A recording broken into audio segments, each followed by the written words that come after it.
A tough week for Austrian teams in Europe was followed by a busy weekend for Austrian teams in the transfer market, with both Rapid and Austria opting to offload key players. This is your Extra Time Roundup from the other Bundesliga.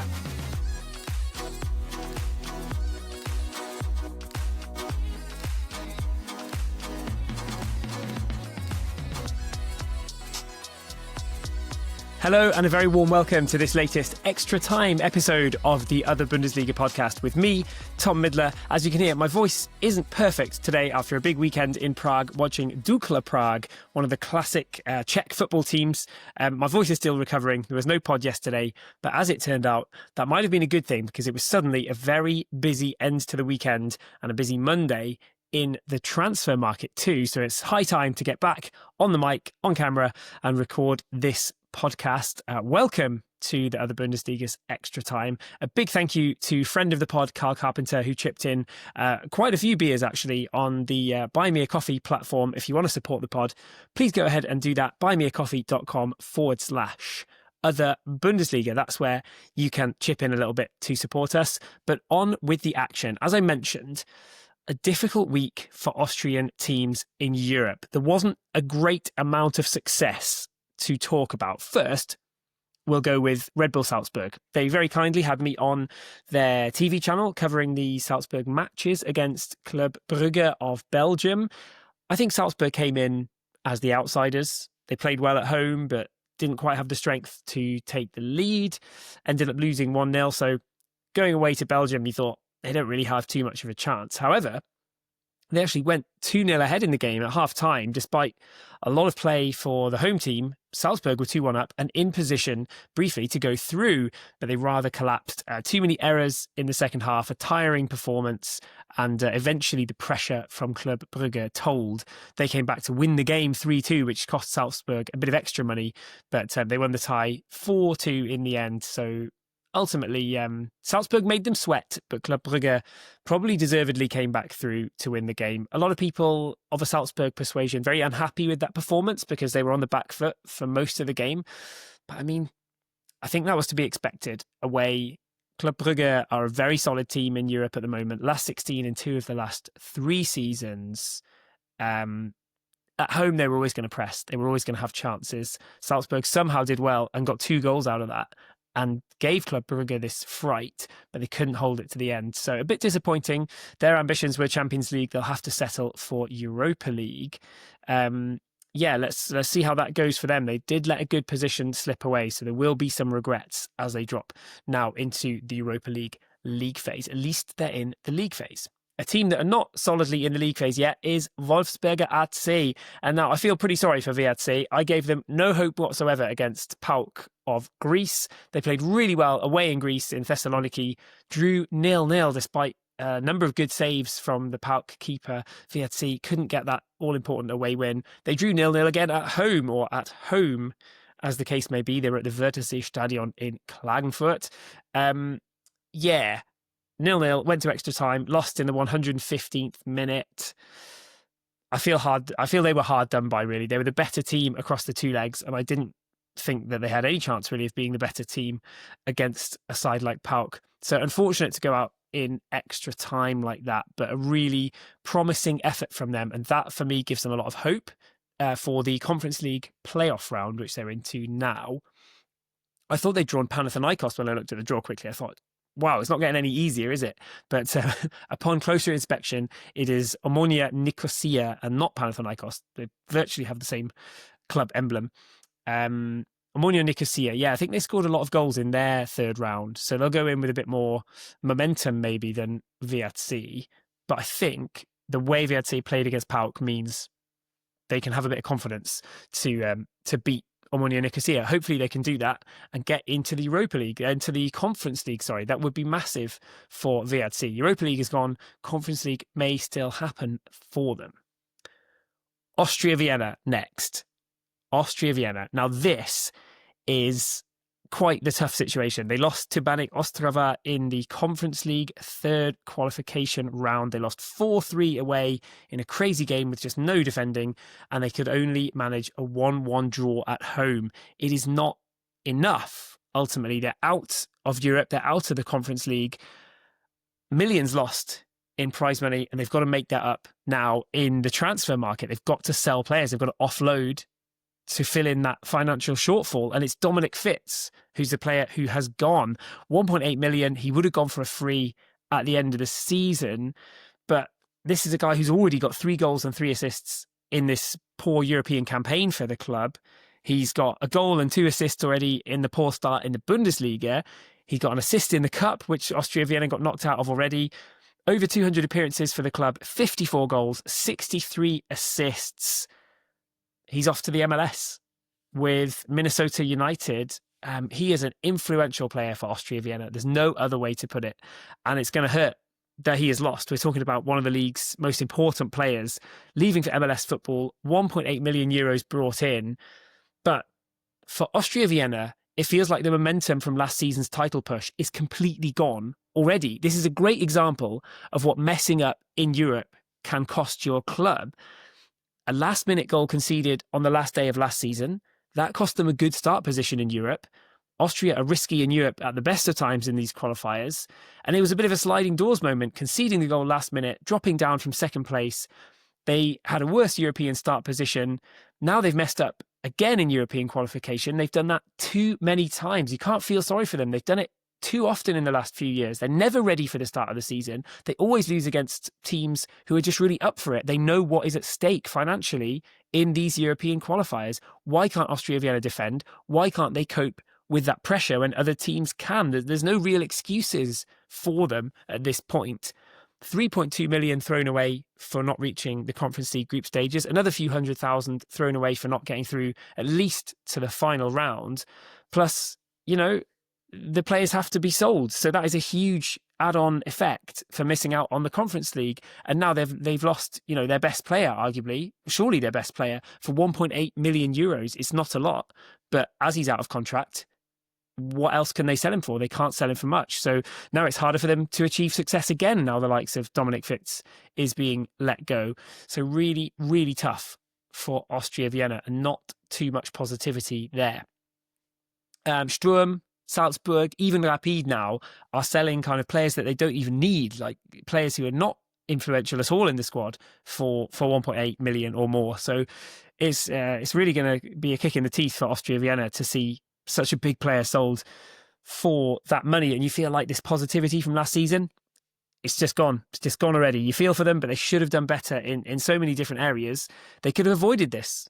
They could have avoided it. The European income will remain at about 750,000 for this season. Could have been so much more. Rapid Vienna, tough one to contrast, but it is a contrast for Rapid Vienna. Not convincing against Dundee United in their tie. They went 2-0 down away in Dundee. You feared the worst, but they came back. Antiste and Kara with some decent goals got them back to 2-2, and then it went to a nerve-wracking penalty shootout. Credit to Rapid. They scored all 5, and they're through to the next round against Győr of Hungary, one of their shortest away trips of the season, just 130 kilometres down the road. That's shorter than like Lask, in Linz, Blau-Weiß, in Linz, Salzburg, all the teams out west, for example. So, very short away day for Rapid.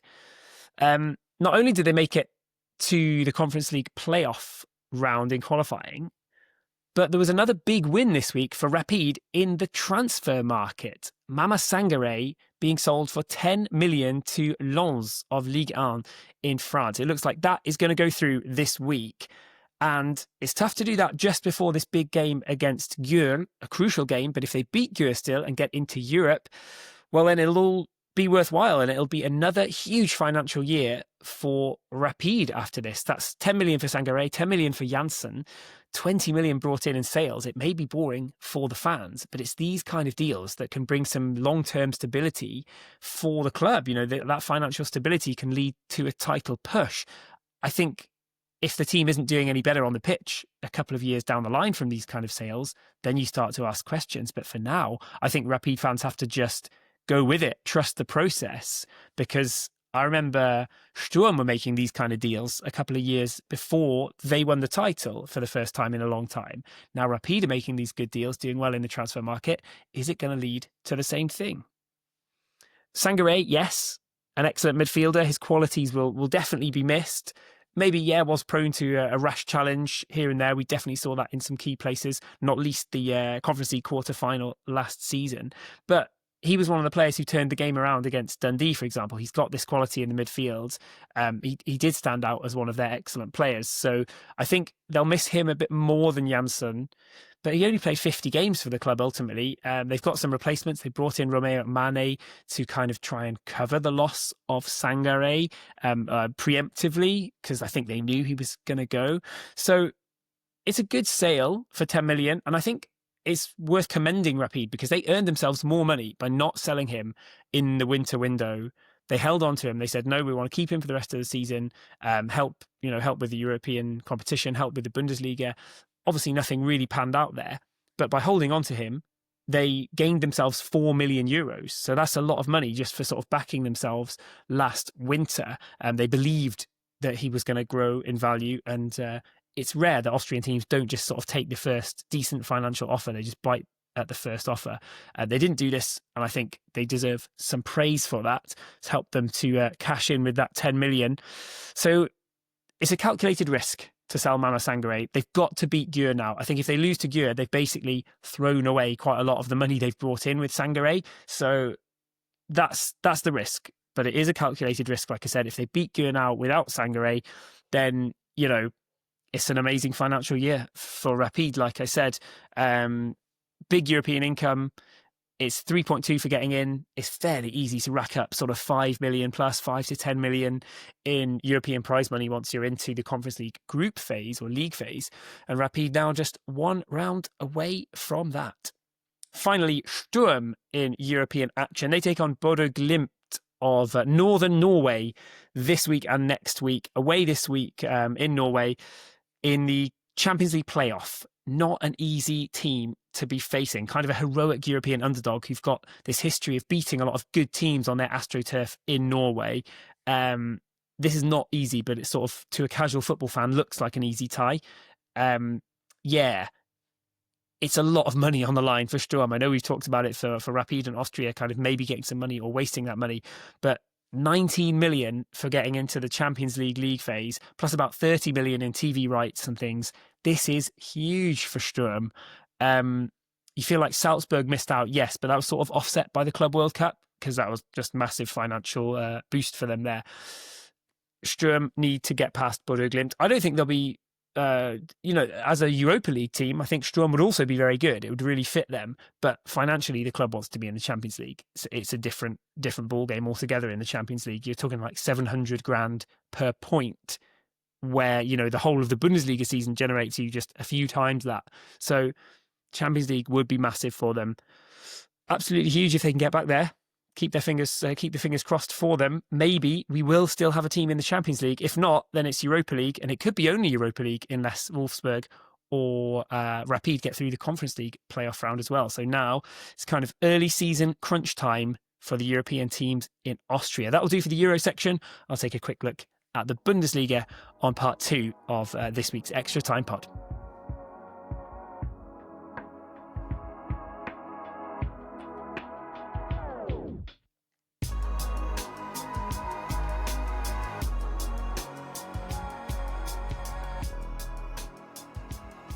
Welcome back to the Other Bundesliga's Extra Time. It is time to talk Bundesliga, and where else can we start but with the league leaders?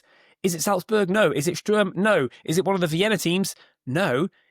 It's a league leader from Lindler, from Vorarlberg. It is Altach, who are top of the table. This is a team who could have got relegated last season. If it wasn't for the halving of the points, they would have got relegated. They earned the fewest total points across the season, but stayed up. And now, 3 games in, they are deservedly top of the table on 7 points. They haven't conceded a goal yet. They've only scored 3. They've not let a single one in. A lot of that is thanks to Dejan Stojanovic. And he saved a penalty in the last minute in stoppage time against Rapid. Altach picked up their first points in about 6 years against Rapid away. That's a really commendable point. And they were good value for it as well. Yes, I know they saved that last minute penalty that I just talked about, but they could have won this game too. They had chances of their own. They came out strong in the first half. Rapid maybe a little bit tired after 120 minutes of football against Dundee United midweek, but Altach nearly took advantage. Their fans felt they should have had a couple of penalties maybe. I'm not so sure. But anyway, it was a good performance and they really were well worthy of that point. That is their 7th point of the season. 7 points is like, you're talking close to a quarter of what they've picked up in a couple of recent seasons in sort of real terms points. So it is an incredible start. Fabio Ingulich somehow have turned this bottom team into leaders again. Altach have been here before. It's only a few years ago they finished 4th. I seem to remember at some point since I've lived in Austria in the last sort of 10 years, they were the Herbstmeister as well, actually. So they were the team sort of top at the end of the first round of the season. So they do have some pedigree of being top end of the Bundesliga. They've played European football in semi-recent years. And they seem to have sort of restored this. You know, we know them now in the last few years purely as kind of relegation fodder, a team right down at the bottom of the league. But maybe early signs suggest that that's going to be different this season. They look really well drilled. They were talking about this being Altach 2.0, just a completely different philosophy in possession. They look a lot more organised. They seem to have a great game plan with Fabio Ingulich in charge. Yeah, you've got to say, congrats to them. 2 wins. This draw away against Rapid, really, really positive. Now, the different test, Giaka at the weekend. They play that game as favourites. New role for Altach. How will they cope with that? Looking forward to seeing it. But at the moment, they're yet to concede a goal. Great effort from league leaders Altach. Austria Vienna. Really tough in Europe. We were a bit negative. I was a bit negative talking about them in Europe, and it doesn't get much better in the Bundesliga. Unfortunately, they lost to pointless Lask. So Austria Vienna remain on just 1 point from the season. They're out of the cup. They're out of Europe. A grim start to the season. Stefan Helm under some major pressure, especially with Dominic Fitz set to leave the club this very week. Big for Lask and Joao Sacramento to get that first win, though. 3 points on the board for Lask, and they've ended their contract with a certain Jerome Boateng, one of the strangest transfers I can remember in Austrian football. It felt like one of those where, to me, it felt like there was a bit of an ego trip involved. You know, Austrian businessman gets to have World Cup winner in their office and you use it as a bit of a status symbol or something. I don't know. I just didn't understand the move, especially when it turned out he wasn't going to play. Just brought a lot of negativity into the club, and now he's gone. Okay, there it is. But Lask got their first win, and now Joao Sacramento is starting to bring in some Portuguese players, I think, this week. So we'll see maybe the first little influences of Joao Sacramento while the transfer window is still open. Blau-Weiß Linz, bottom of the table, no points from 3 games. How worried are we about Blau-Weiß Linz already at this early stage? That would be my question. Top 6 last year, of course. Really successful under Gerald Scheibliner. He's now gone to Grasshopper Club in Zurich, which I don't know. I don't know what the finances are involved there. I mean, Swiss football, presumably there's a lot more money knocking around, but I don't know. I was a bit surprised. Grasshopper, yes, they're a big team sort of in name, but like they're kind of not a particularly well supported team. They've been struggling around at the bottom of the league in Switzerland for a few years now, and the start, I think they've got 1 point or 2 points from their first 3 games, so it hasn't been a lightning start for them there either. But now, Blau-Weiß Linz are bottom of the table in Austria. Mitja Muric has not managed to get a single goal for Blau-Weiß Linz, his new team, yet. I saw them play against Rapid, where they lost 1-0, and they were pretty unlucky. I thought they looked kind of well organised in the game, and on another day could have got something from it. But yeah, worrying start for Mitja Muric in the dugout at Blau-Weiß Linz. They've got a big game against Ried this weekend because they've got Salzburg and a cup game coming up after that as well. Salzburg, mentioning them, they're on 7 points, back into that top group on 7 points. Nobody on 9 points after 3 games. 7 is as good as anybody, but Salzburg have scored 9 goals. Altach lead the way on head-to-head, which doesn't really mean anything right now. They've got the better head-to-head technically than Rapid, the only 2 teams that have played against each other in that top 4 group. So yeah, the head-to-head is a bit pointless right now, but let's let Altach have their moment at the top of the table. Salzburg, yeah, 9 goals scored, more than anybody else. Are they getting fired up for a title push this season? VSG Tirol are the other team, surprisingly, on 7. They drew against GAK, so they had that first game as favourites as well, maybe after winning their first 2. And I think they'll take a point away at GIK. It's probably not what they wanted after the good start to the season. But they played against Real Madrid last week as well and lost 4-0 in front of a sold-out Tivoli Stadium in Innsbruck, which was pretty cool. Some big moments for the club. See all the pictures online with them, sort of with Xabi Alonso and stuff. Pretty cool. Yeah, got a point against GIK.